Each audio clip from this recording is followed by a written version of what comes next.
नमस्कार, SN plus के हलचल दिन भर में आपका स्वागत है।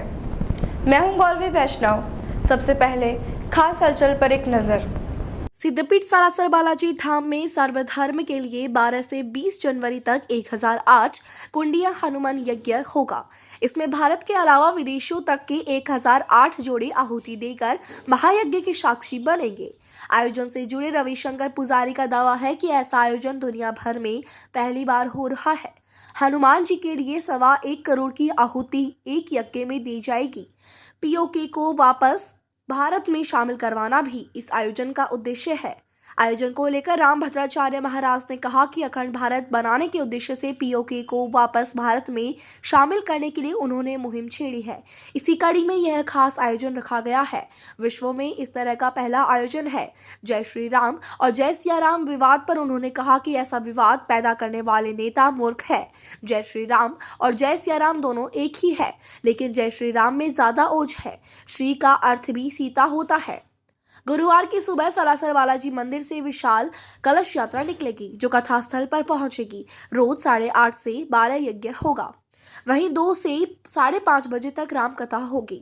19 जनवरी तक शाम को रोज 6 से 8 बजे सांस्कृतिक कार्यक्रम होंगे, जिनमें देश के जाने माने कलाकार अपनी प्रस्तुतियां देंगी।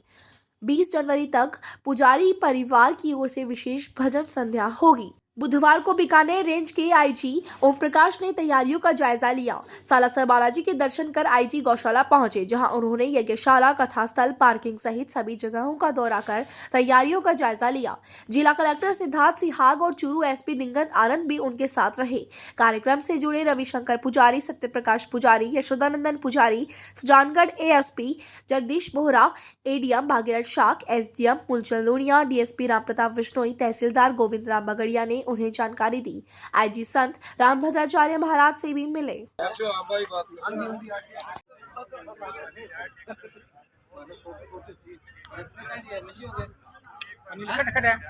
पद्म विभूषण जगत गुरु रामानंदाचार्य स्वामी रामभद्राचार्य एक संकल्प कर चुका हूँ कि पीओके हमको मिल जाए, जो कि हमारा ही था। पाकिस्तान ने अधिकृत कर रखा है। इसके लिए हमारे नेताओं में, हमारे सैन्य शक्ति में एक ऐसी इच्छा जगे और वहाँ के लोगों के मन में भी एक ऐसी भावना जगे, वो स्वयं कहें कि हम भारत में विलीन होना चाहते हैं। इसके लिए हमने विश्व का यह प्रथम यज्ञ किया है। सभी लोग यज्ञ करते हैं अपने परिवार के लिए, भिन्न भिन्न लोगों के लिए, पर इस यज्ञ का एक ही प्रयोजन है कि हमारा भारत अखंड हो, पाक अधिकृत कश्मीर हमें मिले। इसके लिए हम सालासर हनुमान जी महाराज के परम पावन परिसर में 1008 कुंडी हनुमान महायज्ञ करने जा रहे हैं और 1.25 करोड़ हनुमान मंत्र की आहुति पड़ेगी। और मुझे विश्वास है कि जब हनुमान जी रावण के द्वारा चुराई हुई सीता जी को लौटा सकते हैं, तो पाक अधिकृत कश्मीर भी हनुमान जी हमें दिला सकते हैं। ये मेरा दृढ़ विश्वास है, यही मेरा सत्य संकल्प है। और मैं आह्वान करता हूँ कि जो भारत की अखंडता में विश्वास रखते हैं वो इस यज्ञ में अवश्य पर आहुति दें, आएँ। वो किसी भी पार्टी का हो, यहाँ किसी पार्टी विशेष का यज्ञ नहीं है, किसी भी पार्टी का हो, जो भी अखंड भारत में विश्वास करते हैं वो इसमें अवश्य आ सकते हैं। हाँ, जिनको भारत की अखंडता में विश्वास नहीं हो वे कदापि यहाँ न आए। जय श्री राम जय सिया राम का ये चल रहा है अभी, आगे क्या करें? वो क्या फिर ठीक से पूछो। जय सिया राम और जय सिया राम का ये दो नेता। महाराज जी, एक पार्टी कहती है जय श्री राम, दूसरी पार्टी उसके जवाब में कहती है जय सिया राम। ऐसा विवाद एक बिना मतलब का छेड़ा गया। ये मूर्ख हैं लोग। जय श्री राम बिल्कुल ठीक है, जय सिया राम भी ठीक है, पर जय श्री राम एक ओझ है। श्री भी सीता जी का पर्यायवाची है रामचरितमानस में 12 बार श्री शब्द का प्रयोग हुआ है। जय श्री राम बहुत सुंदर, जय सिया राम में थोड़ा पुरुषार्थ कम दिखता है, और जय जय श्री राम एक पुरुषार्थवाचक शब्द है, बहुत अच्छा है।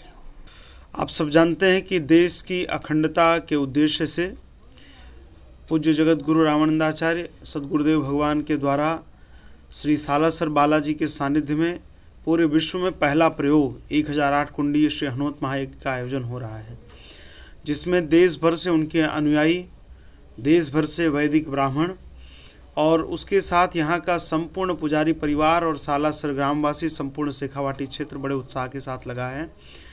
ये जो आयोजन हो रहा है, प्रातः के सत्र में प्रतिदिन हनुमान जी महाराज को 1.25 करोड़ आहुतियाँ दी जाएंगी मंत्रात्मक। प्रातः 9 से 12 का क्रम रहेगा हनुमान जी के लिए आहुतियाँ देने का, यज्ञ का क्रम रहेगा। दोपहर में 2 बजे से 4:30 बजे तक पूज्य गुरुदेव के मुखारविंद से श्री राम कथा आयोजित होगी, और सायंकाल 5 बजे से 7 बजे तक प्रतिदिन सांस्कृतिक संध्या का आयोजन है। देश भर के प्रसिद्ध कलाकार, साधक यहाँ पर आकर के अपनी प्रस्तुतियाँ श्री सालासर बालाजी के चरणों में समर्पित करेंगे, अपने जीवन को धन्य मानेंगे। जिसमें 12 जनवरी को श्री शर्मा बंधु उपस्थित हो रहे हैं, और 13 तारीख को वंदना शर्मा जी हैं, 14 तारीख को पद्मश्री मालिनी अवस्थी जी का कार्यक्रम है, और 15 तारीख को पद्मश्री सुनील जोगी जी जो कि देश के प्रसिद्ध कवि हैं, उनका एकल काव्य पाठ है। इस प्रकार 16 तारीख को खनिज चौहान जी हैं, 17 तारीख को चित्र विचित्र जी महाराज हैं जिनकी भजन संध्या पूरा देश सुनता है, 18 को पूनम दीदी हैं, 19 तारीख को बहुत अद्भुत कार्यक्रम है। आप सब जानते हैं पूज्य गुरुदेव दिव्यांगों की सेवा के लिए प्रसिद्ध हैं, तो उनके ही विश्वविद्यालय की बगिया के कुछ दिव्यांग छात्र यहाँ पर आकर के अपनी प्रस्तुतियाँ देंगे, वह भी बहुत मनोहारी दृश्य होगा। उसके साथ देश भर के जितने भी बड़े महापुरुष हैं वह सभी बालाजी के दर्शन के लिए, यज्ञ में अपनी आहुति देने के लिए और पूज्य गुरुदेव को जन्मोत्सव के उपलक्ष्य में बधाई देने के लिए उपस्थित हो रहे हैं। आपने मुख्यमंत्री अशोक गहलोत, राजनाथ सिंह सबको निमंत्रण दिया है। हाँ जी, क्या कहा उन्होंने इस आयोजन के लिए? देखिए, देश की अखंडता के लिए ये यज्ञ हो रहा है, बहुत पवित्र संकल्प है। किसी एक व्यक्ति के कल्याण के लिए कोई स्वार्थ का संकल्प नहीं है, राष्ट्र का संकल्प है। और राष्ट्र को यहाँ इस माटी में जन्म लेने वाला एक एक व्यक्ति राष्ट्र की निष्ठा को बड़ी श्रद्धा के साथ देखता है। तो इस नाते यहाँ इस प्रदेश के मुखिया और देश के रक्षा मंत्री, देश के प्रधानमंत्री जी को, गृह मंत्री जी को, हमने सबको आमंत्रित किया है, और सबका यह आश्वासन है कि सब लोग प्रायः प्रयास करेंगे उपस्थित होने का। चूँकि वो राज्यकारिणी हैं, उनके पास व्यस्तता बहुत होती है, जिम्मेदारियां बहुत हैं, लेकिन जिससे भी हमने चर्चा की है लगभग सभी ने अपनी उपस्थिति का हमें आश्वासन दिया है। आज यहाँ पर सुरक्षा व्यवस्था एवं अन्य तैयारियों का जायजा लिया गया है, और आयोजकों के साथ वार्ता करते हुए सभी तैयारियां माकूल रहे ये सुनिश्चित किया जाएगा। लिया था, पर्याप्त मात्रा में पुलिस बल भी है, पुलिस की गश्ती गाड़ियां भी हैं, कमांडो हैं और अग्निशमन यंत्र जितने भी हैं वो सभी यथासंभव स्थानों पर लगा दिए गए हैं। मुझे पूरी विश्वास है कि यह आयोजन, जो धार्मिक आयोजन यहाँ सालासर में हो रहा है, ये सफलतापूर्ण हो जाएगा। सुरक्षा की दृष्टि से सभी प्रबंध अपनी जगह पर स्थापित हैं। बस बालाजी महाराज के आशीर्वाद से कल जो है इसका शुभारंभ हो रहा है, और बालाजी महाराज के दर्शन कर कलश यात्रा स्टार्ट होगी, और कल से ही जो है वो पूरे स्वामी रामभद्राचार्य जी महाराज जो है वो सालासर में आ गए हैं, और अपने विधि विधान से जो है कल से ही जो है वो चालू है। महात्मा मोहनदास जी की जागृत भूमि है सालासर बालाजी धाम। यहाँ ऐसे आयोजन होते रहते हैं, लेकिन ये अपने आप में 1008 कुंडी का आयोजन, यज्ञ का आयोजन अपने आप में एक बहुत बड़ी बात है अपने सालासर के वासियों के लिए और सालासर बालाजी की धर्मस्थली के लिए। यहाँ सभी व्यवस्थाओं को अंतिम रूप में अंजाम दे दिया गया है। कल सुबह 8 बजे शोभा यात्रा निकलेगी। शोभा यात्रा के अंदर हाथी, घोड़े, ऊँट वगैरह, और हमारा टारगेट है 1100 से ऊपर औरतें उस यात्रा में कलश के द्वारा बालाजी यहाँ आएंगी। बालाजी मंदिर से यहाँ यज्ञ स्थल तक शोभा यात्रा निकलेगी। पंडाल की व्यवस्थाएं यहाँ पूरी कर दी गई है। पंडाल के अंदर 5 से 7 हज़ार आदमी की बैठने की, सुनने की कैपेसिटी है, और महाराज जी की जो कथा होगी वो 2:30 बजे से 5 बजे तक कथा होगी, और 6 बजे से लेकर 8 बजे तक भजन संध्या का आयोजन होगा। उसमें देश विदेश के नामी गिरामी जो भजन गायक हैं वो इस आयोजन में भाग लेंगे। उसके अलावा सुबह 8:30 से लेकर 12:30 तक यज्ञ होगा। 1008 कुंडी यज्ञ होगा। उसमें करीबन 2000 से ऊपर पंडितों की व्यवस्था की गई है। सारे जजमान हमारे यहाँ आ चुके हैं, सबको रूम कमरा वगैरह अलॉट कर दिया है और सारी व्यवस्थाएं अपने अंतिम रूप में अंतिम चरण में चल रही है। और बालाजी महाराष्ट्र में तो यही प्रार्थना करता हूँ कि ये आयोजन है वो सफल हो। चाइनीज मांझे के खिलाफ नगर परिषद की टीम ने बुधवार को बड़ी कार्रवाई को अंजाम दिया। आयुक्त कमलेश कुमार मीणा के नेतृत्व में शहर में पतंगों की दुकानों और गोदाम घरों में छापे मारे। 10 दुकानों पर छापेमारी के दौरान 4 जगह टीम को सफलता मिली। 160 से ज्यादा चाइनीज मांझे की चरखी जब्त करके दुकानदारों को चेतावनी दी गई कि अगर दोबारा चाइनीज मांझा बेचते पाए गए तो दुकान सीज की कार्रवाई करके गिरफ्तार किया जाएगा। आयुक्त मीणा ने बताया कि बदरुद्दीन तकिया क्षेत्र में टीम के सर्वे के दौरान एक युवक बाइक पर चाइनीज मांझे की चरखी से भरा कट्टा लेकर जा रहा था। युवक के पास से 50 चाइनीज मांझे की चरखी टीम ने पकड़ ली, जबकि युवक भाग गया। बाद में नया बाजार में दुकानों पर मारे छापे के दौरान एक दुकान से करीब 100 चाइनीज मांझे की चरखी पकड़ी गई। नया बाजार की अन्य एक दुकान पर भी जांच की गई। नया बाजार में एक घर में बने गोदाम की जांच की गई। स्टेशन रोड आर्य समाज के सामने और इंद्र बाबा बगीचे के पास भी 7-8 मांझे की चरखी पकड़ी गई।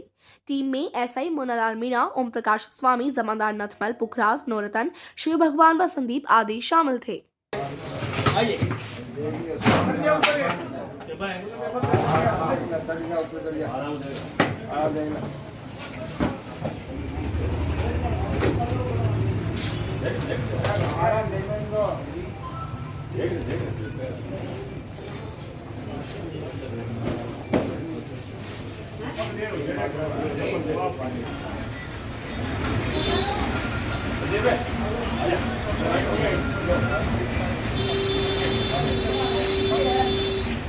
चाइनीज मांझे के विरुद्ध आज नगर पालिका की जो टीम बनाई गई थी उस टीम के द्वारा छापेमारी कार्रवाई की गई, जिसमें एक मोटरसाइकिल सवार से 2 कट्टे पकड़े गए। इसके अलावा साथ ही जो दुकानें होलसेलर थे उन होलसेलरों की दुकानें और गोदामों को इनको चेक किया गया, जहां से करीबन 100 उसकी मांझे की चक्रियाँ मिली है। इस तरीके से आज करीबन 150 के आसपास चक्रियाँ चाइनीज़ मांझे की मिली है। हमने इनको सबको आगाह किया है, यदि ये चाइनीज़ मांझा बेचते हुए पाए गए तो इनकी दुकानें भी सीज की जा सकती। 11 से 17 जनवरी तक चल रहे 32वें सड़क सुरक्षा सप्ताह के तहत बुधवार को सुजानगढ़ शहर के लोहारगाड़ा एरिया में बाल भारती इंटरनेशनल स्कूल में कोतवाली थाना सीआई मुकुट बिहारी मीणा और ट्रैफिक कर्मियों ने बच्चों को यातायात नियमों की जानकारी दी। मीणा ने बच्चों से कहा कि इस सप्ताह का लक्ष्य सड़क दुर्घटनाओं को कम करना है। उन्होंने बताया कि इस अभियान में चालान, समझाइश और रैलियों से यातायात संबंधी जानकारियां दी जाएगी। ट्रैफिक कर्मी मुकेश कुमार ने बच्चों को हेलमेट पहनने, सीट बेल्ट लगाने सहित कई जानकारियां दी। उन्होंने बच्चों से कहा कि यहां दी जाने वाली जानकारियां अपने दोस्तों और परिजनों से भी साझा करें। इस दौरान ट्रैफिक इंचार्ज निवास कुमार पिलानिया, पुलिसकर्मी रमेश कुमार, अनिल कुमार भी मौजूद रहे। स्कूल के नोपाराम मंडा, नवीन भोजक, मीरा जाखड़, अमित वर्मा, संजय जाखड़ ने पुलिसकर्मियों का स्वागत किया। सीआई साहब ने वैसे आपको अच्छे से गाइड भी किया है। ट्रैफिक में बहुत सारे नियम है वैसे तो, और अपन को उनको फॉलो भी करना चाहिए। और जो दुर्घटना और इनमें मौत, उनमें कमी लाना जो हमारा मोटिव रहता है। तो ये अवेयरनेस प्रोग्राम है 11 से 17, और उसी के तहत जब मैं आज आया हूँ, मैंने चर्चा कर ली, मैं रिपीट कर रहा हूँ। अभी कारण आपसे ही कुछ बाएं चलें, स्पीड लिमिट्स लें, ओवरटेक जो है टाइम से करें, डिस्टेंस रखें, रेड जो लाल बत्ती जो होती है उसका उनको प्रॉपर जो पालना करें, रूल्स का फॉलो करें। और अपने मोस्टली जो है कितने क्या मुझे मदद कर सकते हो। मैं यहाँ आया हूँ, ये प्रोग्राम जो चलवा रहा हूँ, तो आप लोगों के बीच आया हूँ। कोई घर में सबके आप जो उनको मना कर दीजिए कि बिना हेलमेट नहीं निकलोगे। आप गाड़ी में बैठे हो, सीट बेल्ट नहीं लगाया हो तो टोकोगे। आपकी जिम्मेदारी है कि आपको जो है सुरक्षा सप्ताह जो है 11 से 17 जनवरी का मनाया जा रहा है।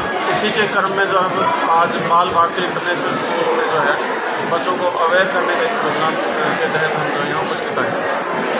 सर, सड़क पर देखा जाता है ओवर हाइट के दम पर भी चलते हैं, तो क्या वो यातायात नियमों में नहीं आते? नहीं, बिल्कुल आते हैं। हम उन पर कार्रवाई भी करते हैं और करेंगे। और आज जो हमने जो है बच्चों को के मार्फत बच्चों को भी व उनके परिजन, पिता, भाई, पड़ोसी इनके मार्फत जो है एक मैसेज पहुंचाने का जो प्रोग्राम जो यहाँ किया है। और मैं जो है सभी सुजानगढ़ वासियों से अपील भी करूँगा कि वो जो है इसको जो है एक प्रोग्राम के रूप में न लें, इसको एक जीवन का हिस्सा बनाएं। सभी जो है हेलमेट पहनें, सीट बेल्ट का यूज़ करें, शराब पीकर कोई वाहन नहीं चलाएं और ट्रैफिक रूल्स का जो है पालन करें। मेरे बच्चों, विद्यालय के बच्चों को जो आज आकर के ट्रैफिक नियमों के बारे में बताया, वो उसके लिए पूरा विद्यालय परिवार आपका आभार व्यक्त करता है, धन्यवाद देता है कि समय समय पर बच्चों को इस प्रकार के मोटिवेशन करने से सड़क पर जो दुर्घटनाएं होती है वो शायद कम हो सकती है। बच्चे जब तय दिल से इस बात को स्वीकार कर लेते हैं, अपने घर वालों को सचेत कर देते हैं, जैसे सीट बेल्ट लगाना है, हेलमेट लगाना है, इन सब चीज़ों की जानकारी घर पर देने से बहुत सारे दुर्घटनाएं होने से बच सकते हैं हम। और हेलमेट लगाना बहुत ही ज़रूरी है, इसके लिए आज बच्चों को बार बार दबाव दिया गया, बताया गया कि जीवन बहुत सुरक्षित रहना चाहिए, जीवन अमूल्य है, इसलिए हमें हेलमेट का उपयोग करना चाहिए। अखिल राजस्थान राज्य कर्मचारी संयुक्त महासंघ के बैनर तले कर्मचारियों ने बुधवार को अपनी 15 सूत्री मांगों को लेकर नारेबाजी करते हुए एसडीएम ऑफिस पर प्रदर्शन किया। कर्मचारियों ने एसडीएम मूलचंद लोनिया को मुख्यमंत्री के नाम ज्ञापन दिया। गुरुदेव गोदारा ने बताया कि महासंघ के 15 सूत्री मांग पत्र को सरकार जल्द से जल्द लागू करे। सरकार की कर्मचारी विरोधी नीति से राज्य कर्मचारियों में भारी रोष है। वहीं जीवन राम नेहरा ने बताया कि आगामी चरण में कर्मचारी समस्त जिला मुख्यालयों पर 18 जनवरी को वाहनों के द्वारा आक्रोश रैली निकालेंगे। 23 जनवरी को जयपुर में विशाल आक्रोश महारैली की प्रस्तावित है। इस दौरान NPSEER के प्रदेश संयुक्त सचिव महेश ओझा, राजस्थान नर्सेज यूनियन के जिलाध्यक्ष बजरंग वर्मा, पटवार संघ के तहसील अध्यक्ष राजपाल सेरड़िया, मंत्रालयी कर्मचारी संगठन के दीपक भास्कर, शारीरिक शिक्षक संघ के भंवरलाल पौंडर, शेखावत संघ के सुधेंद्र जोशी, विजय ढेनवाल, जलदाय विभाग से मोहन मुंड, ग्राम विकास अधिकारी संघ के अध्यक्ष गौरव कालेर, सहायक विकास अधिकारी संघ के ठाकुर मल कताला, बीरबल थालोड़, कानून गो संघ के सुरेश सैन आदि कर्मचारी नेता उपस्थित थे। जिंदाबाद जिंदाबाद, अब की बार 1 लाख बार, अब की बार 1 लाख बार, अब की बार 1 लाख बार।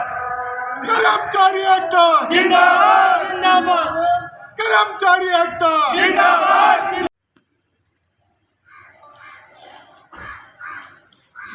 राजस्थान में 15 सूत्री मांग पत्र का जो कार्यक्रम चल रहा है, उस कार्यक्रम के अंतर्गत प्रथम आज हमारा उपखंड कार्यालय में पूरे राजस्थान में आज ज्ञापन और प्रदर्शन का प्रोग्राम, जिला मुख्यालय पर वाहन रैली के रूप में बड़ा आयोजन है।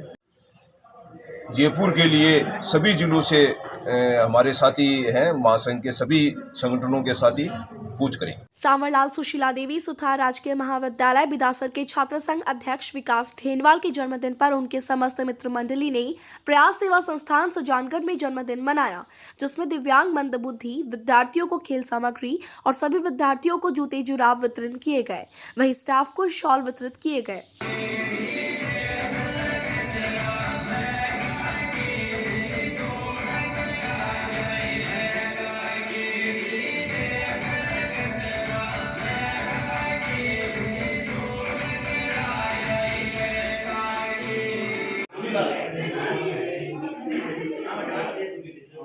मैं इस संस्था का बहुत बहुत धन्यवाद करता हूं कि आप इस संस्था में इन विद्यार्थियों को या इन बच्चों को परवरिश कर रहे हो और माता पिता के जैसे इनका पालन पोषण कर रहे हो। आज मैंने इनके साथ खाना खाया, हाँ घर जैसा ही माहौल है, यहाँ विद्यार्थी भी ये जो बच्चे हैं घर जैसे ही हैं, लेकिन इसमें हमें इतना ही फर्क है, इनमें थोड़ी मन बुद्धि है। और आगामी मित्र मंडली का भी धन्यवाद करता हूँ कि वो ये जो कार्यक्रम है ये सब इन मित्र मंडलियों के द्वारा है।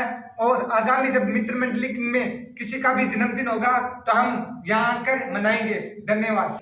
आज विदासर महाविद्यालय सांवरमल सुशीला देवी कॉलेज के अध्यक्ष भाई विकास ढेनवाल का जन्मदिन पर एक अलग ही माहौल और एक अलग ही मुहिम के रूप में विदासर से चल के सुजानगढ़ के लिए आए हम, और सभी दोस्तों के बीच में एक मुलाकात के जरिए हमने ये आर्थिक प्रयास के रूप में हमने ये प्रयास किया है कि जो हमारा जन्मदिन है और विशेष रूप से जिस पद के हासिल पे है वो उसका जन्मदिन अगर विशेष रूप से हम किसी अच्छाई के लिए मनाया जाए तो वो इतिहास में दर्ज हो जाता है। सबसे पहले मैं जो मेरा अजीज मित्र और दोस्त भाई विकास ढेनवाल है उसको मैं जन्म दिवस की बहुत सारी शुभकामनाएं देता हूं।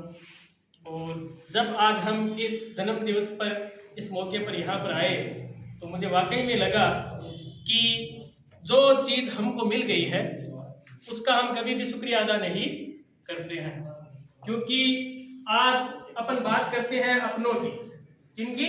अपनों की बात जब करते हैं तो हमें अपने माता पिता दोस्त मित्र सब कुछ मिल जाते हैं।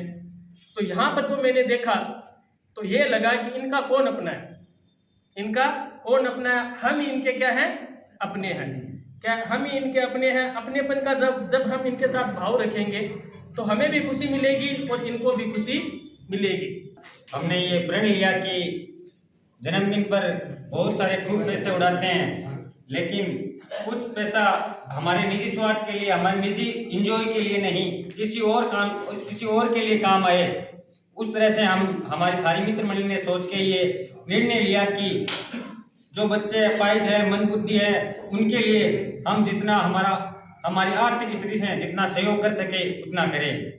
ये था SCN प्लस का खास बुलेटिन हलचल दिन भर। टीवी पर देखने के लिए शेखावाटी केबल नेटवर्क के चैनल संख्या 153 पर जाएं। सोशल मीडिया पर हमसे लगातार जुड़े रहने के लिए हमारे YouTube और Facebook पेज को सब्सक्राइब और लाइक करें। नमस्कार।